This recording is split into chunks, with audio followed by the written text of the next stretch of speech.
હરે કૃષ્ણ મિત્રો. તો આજે આપણે જોશું કે હોમિયોપેથિક મેડિસિન કઈ રીતે બને છે. ઘણા લોકોનો સવાલ હોય છે કે ભાઈ હોમિયોપેથી મેડિસિન માં તો એક સરખી ગ્લોબ્યુલ્સ આવે છે. આ તમે જોઈ રહ્યા છો જે આની અંદરની જે વ્હાઇટ ગોળી છે, આ મેડિસિન હોમિયોપેથિક મેડિસિન તરીકે ઓળખાય છે. બધામાં આ જે ગોળી અંદરની જે આવે છે એ સેમ આવે છે ગ્લોબ્યુલ્સ.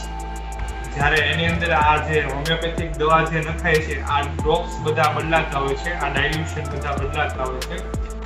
તો હોમિયોપેથિક બનાવવાની રીત શું છે કે ભાઈ ગ્લોબ્યુલ્સ છે એ આપણા હાથના કોન્ટેક્ટમાં ના આવી જોઈએ. એટલા માટે સરળતાથી આ રીતે ડબ્બીમાં આ બધી ગ્લોબ્યુલ્સ થઈને પછી આ જે હોમિયોપેથિક ડ્રોપ્સ હોય એને આ રીતે અંદર નાખી દેવાના હોય છે. જે રીતે પેશન્ટની સસેપ્ટિબિલિટી હોય એ રીતે મેડિસિન દેવાની હોય છે.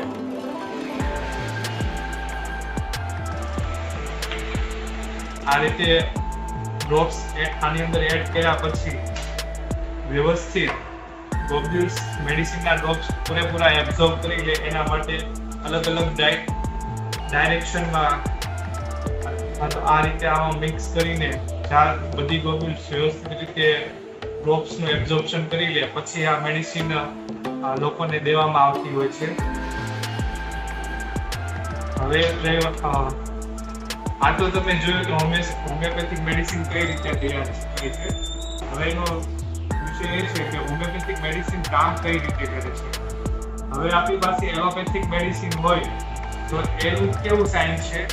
એલોપેથિક મેડિસિન મતલબ કે આ રીતે જે સ્ટ્રીપમાં મેડિસિન આવે છે કે જે તમે રૂટીનમાં યુઝ કરતા હોય, તો આ મેડિસિન અને આ મેડિસિન કઈ રીતે કામ કરે છે. તો આ બંનેનું સાયન્સ આખું ડિફરન્ટ છે.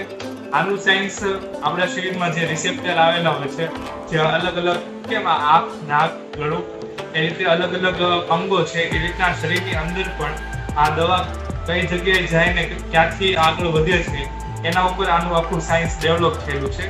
જ્યારે આ મેડિસિનનું સાયન્સ છે તો કોઈ પેશન્ટ ફરિયાદ લઈને આવે છે કે મને શરદી ખાંસી છે ને મને રાતના સમયે શરદી ખાંસી વધે છે, તો આ મેડિસિનમાં જે હોમિયોપેથિક મેડિસિનના એવા સિમ્પટમ ધરાવતી મેડિસિન ગ્લોબ્યુલ્સમાં ડિસ્પેન્સ કરીને પછી આપવામાં આવે છે ને એ પેશન્ટને સારું થાય એવું આખું હેલ્ધી હ્યુમન પર ડ્રગ પ્રૂવિંગ આખું થાય ને પછી આ મેડિસિન માર્કેટમાં આવતી હોય છે. જ્યારે આમાં આખું ટોટલી સાયન્ટિફિક દ્રષ્ટિએ કયા રિસેપ્ટર પર જઈને આગળ શું એક્શન એની છે એ આખી બધા અલગ અલગ પેશન્ટોમાં જોઈને પછી ક્લિનિકલ ટ્રાયલ થયા પછી માર્કેટમાં આવતી હોય છે. હવે બંનેનું કામ કરવાનું આખી મેથડ ડિફરન્ટ છે. આમાં ખૂબ જ ઓછા પ્રમાણમાં નેનો પાર્ટિકલ્સ મેડિસિનના હોય છે. બાકીનો ભાગ આલ્કોહોલ અથવા તો પાણી અથવા તો સુગર ઓફ મિલ્ક એટલે કે હોમિયોપેથિકનો જે પાવડર અથવા તો આ ગોળી છે એ હોય છે. જ્યારે આની અંદર ડાયરેક્ટ મેડિસિન તો મિલીગ્રામમાં અથવા તો ગ્રામમાં જે રીતે પેશન્ટની સિવિયરિટી હોય એના પર ડોઝ નક્કી થતો હોય છે. આ ડોઝ સ્વરૂપમાં આવે છે એટલે કે આ મટીરિયલ હોય છે મિલીગ્રામ અને ગ્રામમાં. જ્યારે આમાં નેનો પાર્ટિકલ તરીકેનું આખું સાયન્સ ડાયનામિક હોય છે. એટલે કે ડાયનામિક મીન્સ કે તમે જોઈ નથી શકતા એમ. તમને આનું રિઝલ્ટ બોલે છે. જ્યારે આમનું કેપેસિટી બોલે છે કે અડધી કલાકમાં તમને તાવ ઉતરી જશે તો ઉતરી જશે એમ. જ્યારે આમાં કોઈ સ્પેસિફિક આપણે કહી ના શકીએ કે ભાઈ અડધી કલાકમાં ઉતરશે, પણ હા એટલું ચોક્કસ ખરી કે અડધી કલાકમાં આ મેડિસિનને તમે 5-5 મિનિટે આપો તો પણ આની કોઈ સાઈડ ઇફેક્ટ નથી. જ્યારે આ મેડિસિનને અડધી કલાકમાં 5-5 મિનિટ આપવા જાઓ તો આ એક પ્રકારનું ઝેર જ છે. એટલે ઓવરડોઝના લીધે એની બીજી સાઈડ ઇફેક્ટ આવવાની સંભાવના રહે છે. બંનેનું કામ કરવાના પ્રિન્સિપલ અલગ અલગ છે. જેમ કહ્યું કે આ મેડિસિન રિસેપ્ટર ઉપર બધું જઈને આખું એનું મિકેનિઝમ ઓફ એક્શન આવે છે. જ્યારે આ મેડિસિનમાં જે હોમિયોપેથીના ફાઉન્ડર ડોક્ટર હનેમન સેમ્યુઅલ છે, તો એનું કેવું એમ છે કે હોમિયોપેથિક દવા કઈ રીતે કામ કરે છે એ બહુ મહત્વનું નથી, છતાં પણ એને એવી થિયરી એક્સપ્લેનેશન આપ્યું છે કે હોમિયોપેથિક મેડિસિનની જ્યારે આપણે કોઈ પણ પેશન્ટને આપીએ છીએ અથવા તો આપણે લઈએ છીએ ત્યારે શરીરમાં આપણી અંદર રહેલું જેમ અત્યારે આપણે આધ્યાત્મિક દ્રષ્ટિએ જોઈએ તો આપણે એક શુદ્ધ આત્મા છે, એ રીતે હોમિયોપેથીની દ્રષ્ટિએ કે વાઇટલ ફોર્સ છે એ આપણા શરીરને જાળવણી કરવામાં, જેમ આત્મા આપણું કામ કરે છે, આત્મા વગર આપણે એક મૃતદેહ છે, એ રીતે વાઇટલ ફોર્સ વગર આપણે એક મૃતદેહ છે. બંને આત્મા અને વાઇટલ ફોર્સને બંનેને તમે સરખાવી શકો છો. તો સામાન્ય સરળ ભાષામાં હું તમને આગળ કહું તો જ્યારે હોમિયોપેથિક મેડિસિન લેવામાં આવે છે તો એ વાઇટલ ફોર્સ કઈ રીતે રિએક્ટ કરે છે એના ઉપરથી આ બંને દવાનું એક્સપ્લેનેશન આપ્યું છે કે જ્યારે ભાઈ આ હોમિયોપેથિક મેડિસિન આપવામાં આવે છે તો ત્યારે વાઇટલ ફોર્સ બે પ્રકારની રજૂઆત, એની પ્રતિક્રિયા હોય છે કે એક હોય છે primary curative, primary counter action, ને બીજી હોય છે સેકન્ડરી ક્યુરેટિવ એક્શન. હવે કાઉન્ટર એક્શન છે ને એ આ મેડિસિનમાં તમે સમજી શકો કે ભાઈ કોઈને કબજિયાતનો પ્રોબ્લેમ છે તો એના એલોપેથિક મેડિસિન આપીએ છીએ તો એનો કબજિયાતનો પ્રોબ્લેમ મેડિસિન લે છે ત્યાં સુધી સોલ્વ થઈ જાય છે, પણ બીજા દિવસે એનાથી ને વધારે કબજિયાતનો પ્રોબ્લેમ રહે છે. જ્યારે આ મેડિસિન તમે કબજિયાતમાં આપો છો તો આ મેડિસિન એના જેવો કબજિયાત જેવો ડિસીઝ ઉત્પન્ન કરશે, એટલે એ ડિસીઝ દૂર થાય, પછી તમારો કબજિયાતનો ડિસીઝ દૂર થાય, એટલે બીજા દિવસે તમને જે પહેલા દિવસે જેટલી કબજિયાત હતી એટલી એનાથી વધારે તમને કબજિયાત નહીં હોય, એની જગ્યાએ તમને જડમૂળમાંથી મટી ગયું હશે. આવો એક સિમ્પલ કોન્સેપ્ટ છે કે એક એક્શન છે એ તમારું જે કાઉન્ટર કરે છે, મતલબ તમે જેવું આઘાત ને પ્રત્યાઘાત બંને સમાન અને પરસ્પર વિરુદ્ધ દિશાના હોય. મતલબ કે જેટલું તમે આમ ધક્કો મારો છો એટલું તમને પાછળ ખેંચાણ લાગવાનું છે.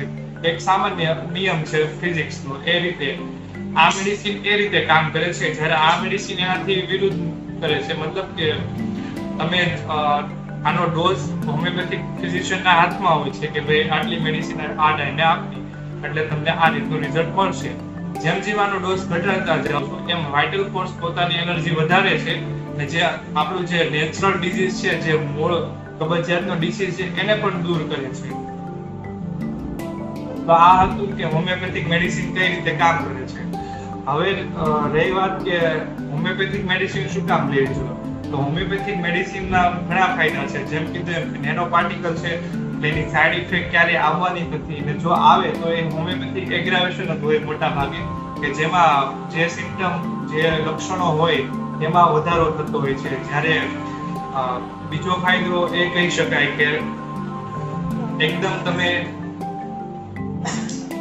હોમિયોપેથિક દવા લ્યો છો તો આ 4 ગોળી લેવાની આવે છે, પણ એકદમ તમે મીઠી ગોળી તમે મન થયા જ રાખે ભાઈ વારા ઘડીએ ખાવ.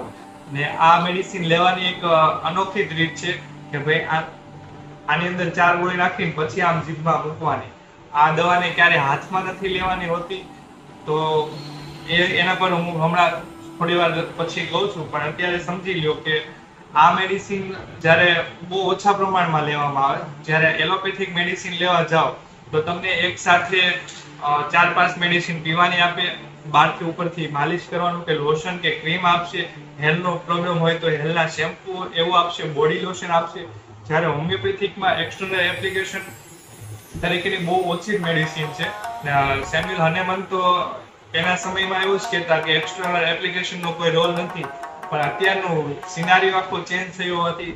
પહેલા 200 વર્ષ પહેલા જ્યારે હોમિયોપેથીની શોધ થઈ એ સમયે અને અત્યારના સમયમાં બહુ ફેરફાર થયો છે પ્રદૂષણમાં, પોલ્યુશનમાં. એટલા માટે અત્યારે આપણે એક્સટર્નલ એપ્લિકેશન તરીકે બધી મેડિસિન લેવી પડે.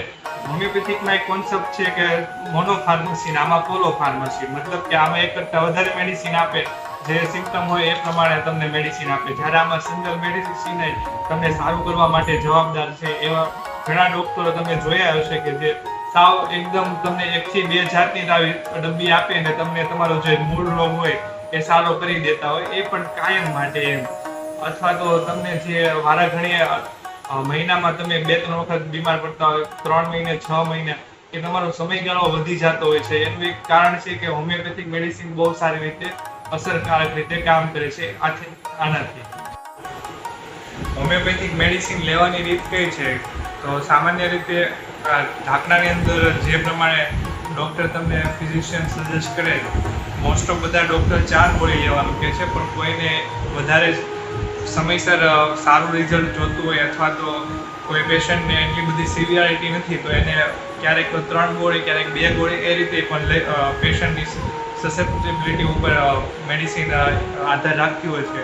એટલે આ બાબતથી બધા જ ડૉક્ટરો પોતપોતાનું અનુભવ અને એના પ્રોફેસરે એમને કઈ રીતે લર્ન કર્યું છે એના પર આધાર રાખે છે કે એ કઈ રીતે મેડિસિન આપે છે. એટલે એ વિશે બહુ ઇન્ટરેસ્ટનો છે કે કારણ કે આ મેડિસિન જે આખી હોમિયોપેથિક સાયન્સ છે એ એક પ્રકારનું આર્ટ એન્ડ સાયન્સ છે કે જ્યાં આર્ટની પણ બહુ મોટો રોલ છે. કારણ કે આ મેડિસિનને પ્રિપેર કરવી આ સિમ્પલ ભાષામાં કહીએ તો હાઇજીન જે સાફ સફાઈ છે કે ભાઈ અત્યારના સમયમાં વાતાવરણમાં પણ બેક્ટેરિયા વાયરસ ને બધું જ રહેલું છે ફંગસને આડે.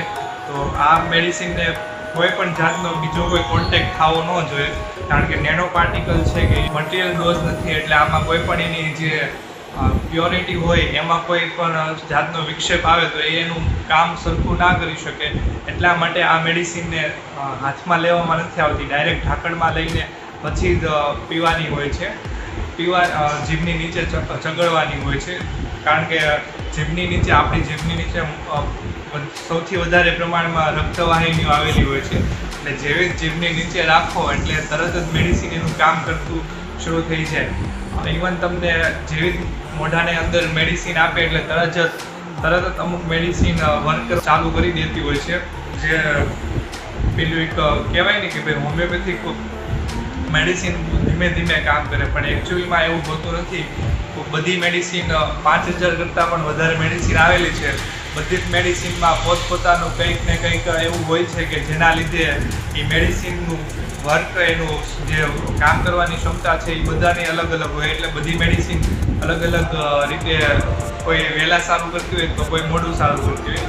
હવે બીજી એ પરિસ્થિતિ રાખવાની કે આ દવા લેવાના સમયના 15 મિનિટ પહેલાં અને 15 મિનિટ પછી મોઢાની અંદર કોઈ પણ જાતની તીવ્ર સ્મેલ અથવા તો કોઈ એવો પદાર્થ નથી લેવાનો હોતો કે જે આ મેડિસિનના ફંક્શન કામ કરવામાં વિક્ષેપ કરે. જેમ કે કાંદા, લસણ, ચા, કોફી જેવી તીવ્ર વસ્તુ તેમજ બીજું કોઈ સ્ટ્રોંગ કોલ્ડ ડ્રિંક અથવા તો ડ્રિંક એવું કશું લેવાનું હોતું નથી જેથી મેડિસિન એનું કામ સરળતાથી કરી શકે. અને એ સિવાય કે જેમ આગળ કીધું એમ હોમિયોપેથિક એગ્રાવેશન કે જેમાં જે પેશન્ટને જે તકલીફ થયેલી હોય એ સિમ્ટમ એના વધતા હોય તો એ એક હોમિયોપેથીમાં ઓબ્ઝર્વેશનમાં હોમિયોપેથિક એગ્રાવેશન તરીકે ઓળખાય છે. તો એ દરમિયાન શું પરિસ્થિતિ રાખી જો કોઈને હોમિયોપેથિક એગ્રાવેશન આવે તો એના માટે એ હોમિયોપેથિક ડૉક્ટર જેમની પાસેથી દવા લીધો હોય તેમને જાણ કરવાની હોય છે જેથી ડૉક્ટર એમનો આગળનો એન્ટીડોટ તરીકેની આગળની મેડિસિન આપતા હોય છે. આ વિડીયોમાં આટલું જ કહેશું. વધારે તમારે કોઈ પણ ક્વેરી હોય, પ્રશ્ન હોય તો મને તમે પૂછી શકો છો. હરે કૃષ્ણ.